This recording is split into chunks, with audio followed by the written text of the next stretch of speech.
Hi. So if you think about the transportation sector, I feel like we're at this moment of the tectonic plates are in motion and the entire sector is being disrupted. And we have this once in a lifetime, in a century, opportunity to really reinvent what's happening in cities.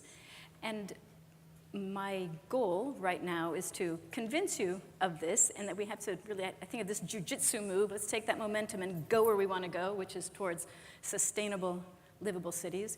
And I want to give that a little context. So infrastructure is destiny. I believe this so profoundly, and I will hopefully persuade you now. We get what we build. So when we built Levittown in the late 40s, we had to build the highway system to connect those houses. Those two pieces of infrastructure positively and surely gave us this kind of congestion and this kind of obesity rates. The one and the other, profoundly, that was our destiny. Once we went to all cars, everywhere, all the time, this is what we got. Conversely, there's been 40 years of cycle-friendly infrastructure in the Netherlands, totally different kind of destiny. So the number of kilometers cycled per person, you can see, is like 16 times what it is in the US, and the obesity rates are dramatically less than we find here. So I've been thinking about this idea of infrastructure as destiny, and I think our human nature, who we are as humans, is kind of like our personal infrastructure. And if any of you read Daniel Kahneman's Thinking Fast and Slow, he put it really well, that we do things the fast, easy, cheap, convenient way every time. That's just who we are. That's built into us. So I want you to keep that in mind. Over the last 100 years, we have specifically and proactively been making personal cars the easy and cheap thing. By which I mean, if you think, and I think of this as our tax and regulatory infrastructure. We have underpriced air pollution, we've underpriced congestion, we've underpriced curb access and parking, and in the US in particular, we've underpriced the basic user fees to pay for this infrastructure at all. So we've created this real misalignment of market signals. We've made this incredibly easy and convenient private car ownership system, and the market signals, so we overconsume it each and every time. I realized I had taken out a slide for our most, maybe not, our most important type of infrastructure that is destiny is our planetary infrastructure, right? So that if ever there was an infrastructure that is destiny, that's the place in which we're living right now. And we are building, as you all are aware, of a destiny that does not look good. We really have to speed the pace of change. So I'm looking at this with excitement around the transportation sector. Along comes this technology, this deus ex machina that's coming in and that's offering us this whole new approach to what's going on in this sector. And I want to just say not technology, but GPS and internet, wireless smartphones, e-payment, open data, electronic batteries, and it's this that's causing this explosion of innovation. So yes, 18 years ago, I did car sharing, but there's ride sharing and the transit apps, on-demand consumption, connected and electric vehicles. It's exciting.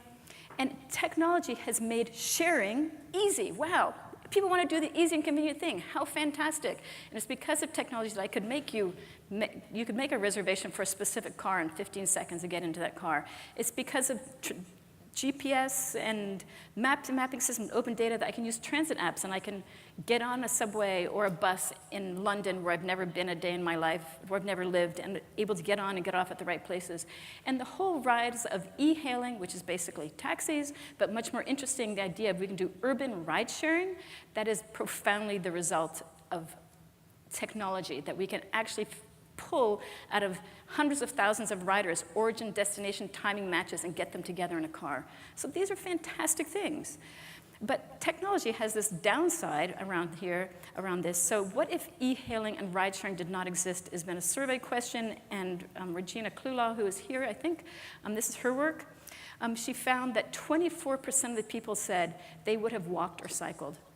I'm really struck by that. That's how easy and convenient we like things, that if we can go door to door, I'm not even going to walk there. I'm going to go with it in a car. And 15% would have taken transit, and yes, that concerns us, but I really, when I look at these surveys, and New York City's done this, and actually San Francisco's done this. I want to say, have we asked of any urban car driver, what would you have done if you didn't have access to a private car? I don't think we have, because if we did, I'm sure we would get the exact same answers. Yeah, I would have walked or cycled, or I could have taken transit. But we really had this idea of reliance on technology. And then think of this on-demand consumption and delivery. That technology has made it really easy and convenient to get all these deliveries. I was in a panel yesterday where someone said they only shop online, which was giving me a heart attack. I want you guys to think about what kind of cities you want to live in. But it's had huge consequences for what city retail looked like and how we use streets and curbs. I was at my daughter's apartment in Brooklyn, and she had 5 deliveries in one day came to her house. So it's really transforming what is happening in our cities. Into this mix, I want to just remind you, we choose easy and cheap things. We've made personal cars really cheap. We're going to throw in self-driving cars into the existing tax and regulatory infrastructure. And now we're going to make it so cheap that it's not even taking your body isn't even included in your financial analysis. The marginal cost of driving an electric autonomous vehicle is $0.015 a mile. And if you think about cities, you can get maybe 40, if you're really lucky, probably 30 miles in an hour in a city. So what would you not do with a car for 40 cents an hour? This, I have to say, is my huge nightmare, that if we just let the status quo go with our status quo tax and regulatory codes, our status quo human nature instincts, the status quo parking and everything we build to make cars the simplest thing in the world, now we're sticking autonomous vehicles into that environment. I don't have time today. I want you guys to write down, because I only have my few minutes. I want you to write down and search YouTube self-driving cars. There's a little 4-minute video that talks about this heaven and hell trajectory we have in front of us. So if we put autonomous vehicles into this environment and we own them, we're going to have a huge increase in congestion, and I think 50% of the cars on the road will have no one in them. Today, 75% of the cars have one person. That's already a problem. But we have this opportunity, as I said, to redo cities. So if we understand that people naturally choose what is easy and cheap, and if infrastructure is destiny, and that autonomous vehicles are imminent, we've had a lot of discussions around this in the last few days. I want to say level 4 and in cities, so geofenced in cities and probably a little spur out to an airport. I think we'll be seeing that in the next 2 to 3 years in some cities. Should have happened this year in San Francisco. So this is imminent. So we necessarily, positively, over the next 5 years, have to rework and specifically and proactively not wait for status quo, work hard to make active, as in walking and biking and electric scooters, and shared transport the easy and cheap thing in cities. We have to do this. When these tectonic plates cool, they must cool on the side of shared and active mobility. So our future, when you step out your front door, you will have a choice of easy, interconnected multi-mobility. How will I go? And I want you to think about shared transport as this long, long continuum from the metro up to I'm taking a taxi by myself in a car. It's all shared transport, and it has a very different impact on how we make choices. A year and a half ago, I convened these 10 largest city and transport NGOs, and I said, let's think about what are values that we share, what are common principles that we have, and we created these shared mobility principles for livable cities. It was a 7-month, every 2-week, 3-hour tortured conversation to really synthesize exactly what it was. And then I managed to get a whole bunch of passenger service providers to sign on. Today, a year and a half later, we've got 165 companies, NGOs, and some governments that have all agreed this is where we're going, a shared, resilient, livable cities. And these are the high-level principles of how we get there. And I would urge all of you guys to go look at that and think about your company, if you're working in the urban or transport areas, to sign on. So what are these principles? This is the list. I'm not going to go through all of them, but to highlight a few. Clearly, you guys have been talking about this a lot over the last few days. We need to transition towards zero-emission vehicles, and the power source should be renewable. And so I'm not going to spend a lot of time on that, because you guys hopefully have been spending the last 3 days thinking about that. And then I'm going to talk about these other ones. So let's do some examples.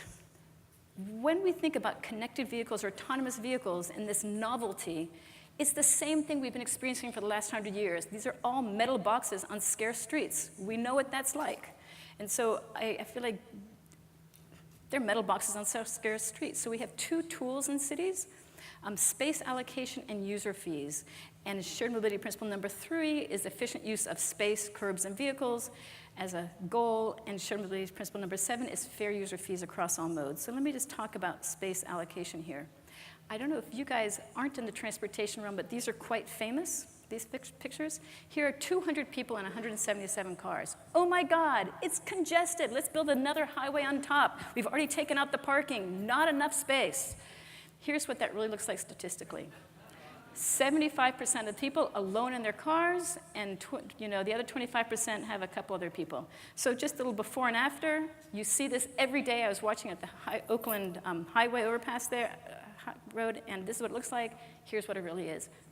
We have plenty of space.